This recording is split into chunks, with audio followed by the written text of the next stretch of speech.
This is CNN.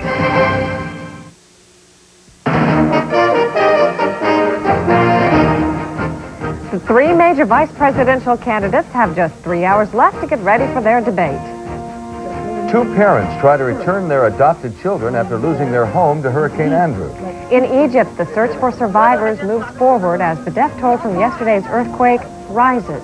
This is Early Prime. I'm Sharyl Attkisson. And I'm Lou Waters. Also ahead, of course, that unique story about that very experienced college football coach. Here's what's happening. The three major vice presidential candidates are going over their game plans as they prepare for tonight's debate in Atlanta. All three got a chance to tour the debate site at the Georgia Institute of Technology. Before he arrived, Dan Quayle promised to tell voters why they need 4 more years of George Bush. Republicans say the vice president has one main objective tonight: to raise more questions about Bill Clinton. Clinton's running mate Al Gore says he's been taking it easy today, doing some reading in preparation for the debate.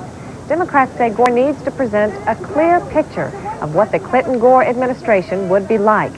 Analysts say Ross Perot's running mate, James Stockdale, has two main jobs: to introduce himself to voters and make effective arguments for Perot's policies. Expectations seem to be high for Al Gore. When people are asked who they expect to do best, 61% say Gore, 19% say Quayle, 5% pick Stockdale. Workers have been rushing for several days to set the stage for tonight's face-off. There have been only 3 previous vice presidential debates, one each in 1976, 1984, and 1988. CNN's live coverage of the vice presidential debate begins with a preview at 6:30 p.m. Eastern. The debate itself begins at 7 and is scheduled to last 90 minutes. George Bush is keeping up his attacks on Bill Clinton's character and judgment. Mr. Bush again today questioned Clinton's draft record and his anti-war activities while a student in England more than 20 years ago. The president made those comments during a surprise appearance on NBC following a televised interview with the First Lady, Barbara Bush, this morning. Mr. Clinton, as is his wont, fired back. Just a short while later, after the president made his comments, he was defending his draft record and accusing Bush of not telling all he knows about the Iran-Contra affair. The president has said he was out of the loop on Iran-Contra. Clinton traveled to Virginia today, briefly shaking hands in Williamsburg, but he's resting his voice and preparing for round 2 of the presidential debates set for Thursday in Richmond. Yesterday, Clinton received the endorsement of a group of retired military brass from Vietnam and Desert Storm. Also yesterday, the president announced a shakeup of his economic team if he wins a second term. Clinton had a comeback for that one using a sports metaphor.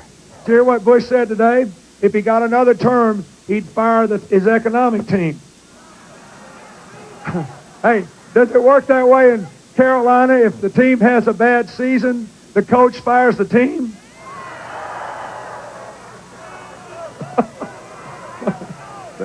The coach wants to fire the team. I think America's a fine team. Let's hire a new coach. Clinton made those comments during a campaign rally yesterday in Charlotte, North Carolina. Ross Perot has a new campaign ad that begins running today. It's calculated to raise fears about the national debt. The 60-second television commercial portrays the national debt as a storm that is destroying jobs. Perot is the calming factor in that storm. Ironically, the ad puts the price of interest on the national debt at $199 billion a year, but that's lower than the government figures, which said this year's interest on the debt would be over $214 billion. A Miami judge holds another hearing Friday for a couple who tried to give up 2 adopted children after Hurricane Andrew. Alma and Gary Knight left the children with juvenile court after the hurricane destroyed their home and business. They say they can no longer provide for the children who they cared for more than 6 months. A judge is trying to decide if the Knights abandoned the children or acted in their best interests. State officials acknowledge this isn't a case of, quote, cold and heartless parents. They're trying to reunite the family, even though the parents and the children are against it. With Hurricane Andrew, we had a Category 4 hurricane flow through and affect in a major way every human being that stayed in the home that night. It is inevitable that some people will be unable to cope with all the stresses, and they will look for ways to relieve those stresses. HRS doesn't have the funding to provide services to everyone that needs services after the storm. The children have been in an emergency foster shelter since the hurricane. Once again, the Nobel Prize for Economics goes to a University of Chicago professor. The winner this year, Gary Becker, known as a free market philosopher. whose ideas are sometimes controversial. He believes economic theory should be applied to solving social problems. He said people are influenced by the incentives they face, and that's what economics is all about. Becker, for example, believes immigrants should be charged to enter this country, and many illegal drugs should be made legal, he says. Becker becomes the 7th University of Chicago economics professor to take the Nobel Prize, the 3rd in the past 3 years. A 26-year-old California woman with a transplanted pig's liver never made it to the second half of her historic operation. Susan Fowler died just before doctors could replace the pig's organ with a human organ. The pig's organ was transplanted Sunday after Fowler's own stopped functioning. No suitable human liver was available, so doctors used the pig's liver to keep her alive until one could be found. Doctors say the pig's liver did begin to function, but then the woman's condition suddenly worsened. She died late last night without regaining consciousness. The major airlines plan to boost ticket prices between $10 and $30 starting Thursday. U.S. Air still hasn't announced if it will go along with a fare hike. U.S. Air has been offering incentives to lure back passengers following last week's strike. One airline executive says price competition is so tough, U.S. Air could doom the increase by refusing to go along. The casualty toll from Egypt's worst earthquake continues to climb. The International Red Cross has issued a plea for help. We'll have the latest news from Cairo just ahead on this early prime. And later, a very early snowfall in Moscow. Is it foreshadowing what's to come? CNN's Early Prime, news and information for people in the prime of life. At 84 Lumber, we still believe in the American dream. So we've made that dream an affordable reality. 84 affordable homes across America. The most complete home building package on the market. Priced from $39.9 to $69.9 with top name brands like CertainTeed Fiberglass and Quikrete Packaged Concrete. Now is the time to build. Our team of home specialists will work with you from start to finish. Visit an 84 Lumber near you or call 1-800-359-8484. Unseen for almost 30 years. Uncovered for just one night. Gilligan! Yes, sir! The never-before-seen lost pilot of Gilligan's Island, followed by rescue from Gilligan's Island. Friday night on TBS. In the early 90s, the real estate business changed. I've got your financing seminar, 2 closings, and a showing.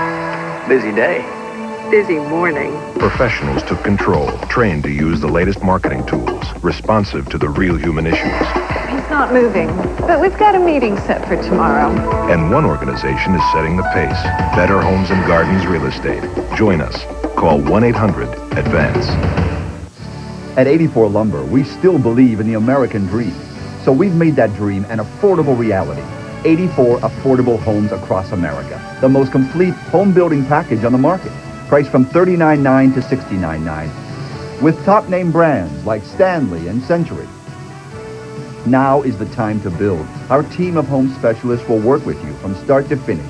Visit an 84 Lumber near you or call 1-800-359-8484. Did you ever hear of Calm? Sure! Celebrate the big guy's birthday right now. Buy the 60th Anniversary Collector's Edition tape and any one-for-all universal remote. And take advantage of the $5 rebate coupon inside every video cassette and remote package. Kong is roaring with approval and you will too.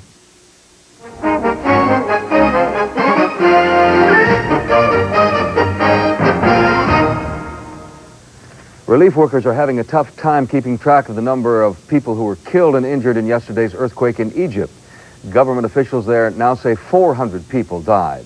The International Red Cross estimates 1,000 other people were killed. David Chater has more from Cairo. Somewhere above the noise of the earth movers tearing away at the debris of this block of flats, once 14 stories high, a human voice was heard today crying out from the rubble. The excavation was immediately halted. Silence was called for. Teams with listening devices located survivors crushed beneath the concrete slabs but still alive. The struggle to free them has been going on now for 3 desperate hours. The rescue teams have been working throughout the heat of the day without a break. Some are tired, some even despondent. But if they can pull just one person alive out of the rubble behind me, all their efforts will have been worth it. The earthquake devastated the poorest parts of the city. Many were lucky to escape with their lives as their substandard housing collapsed around them. This morning, people were still in a state of panic, trying to come to terms with what was happening. The worst shock waves lasted for 14 terrifying seconds. School children were trampled to death in the stampede for safety. The death toll is climbing by the hour, but the number of injured is already put at more than 4,000, many of them in a serious condition. The hospitals are so overcrowded they're having to treat some patients in the corridors. They're also running short of medical supplies.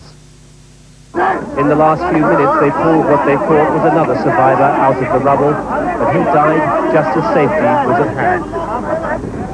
The specialized French rescue teams have now arrived on the scene.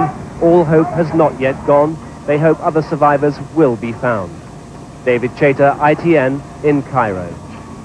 The Irish Republican Army has taken credit for yesterday's bomb blast in London. Today, a victim of that explosion died at a hospital. The bomb went off in a bar in the Covent Garden section yesterday. 4 people were hurt in the attack. That is the 8th IRA bomb in central London in 7 days. The Russian government has lifted its travel ban against Mikhail Gorbachev. That ban was imposed after the former Soviet president refused to answer questions at a trial against the Communist Party. But at the request of Germany, Gorbachev now will be allowed to attend the funeral of the former German Chancellor Willy Brandt. Russian President Boris Yeltsin says it's a humanitarian gesture to let Gorbachev travel, but it's likely Yeltsin was feeling some pressure from the outside world. In the last several days, there's been a growing list of countries criticizing Yeltsin's order grounding Gorbachev. Coming up, Jim Huber's sports, lessons on life from the oldest college coach in America. Enjoy today and hope that you'll be here tomorrow and enjoying another day, but don't think about where will I be 10 years from now, where will I be a year from. Live for the day and enjoy your grandchildren. His name is Shirk, but that's not how he approaches his games. The story next. Sorry for the interruption. The what? Well, that's what a commercial is, basically, right? Don't tell him that. Why not? Let's be upfront about this. This is a commercial. Hold it. Don't zap me yet. I usually zap the commercials. I understand. But you could really use these books. Know what they are? Encyclopedia Britannica. I've seen your commercials. Good. But I think I'm too young to use it. That's what a lot of people... I'll handle it. This is for all ages. Here you go. Ready reference. What are you studying? Elephants. Volume 4. Check it out. They're endangered. I know. Then if you want more information, you got this next section. Knowledge in depth. How'd you know that? I read it off the books. I'll accept that. What else are you studying? Pyramids. Okay. You got your Egyptian pyramids. No extra charge for the camels. And you got your ancient Mayan pyramids. Look at all this great stuff. It's like an additional source beyond your textbooks. You can use this from junior high through college. And then when you get married, it'll be here to help your kids with their homework. I'm too young to get married. Probably. Isn't it time for the 800?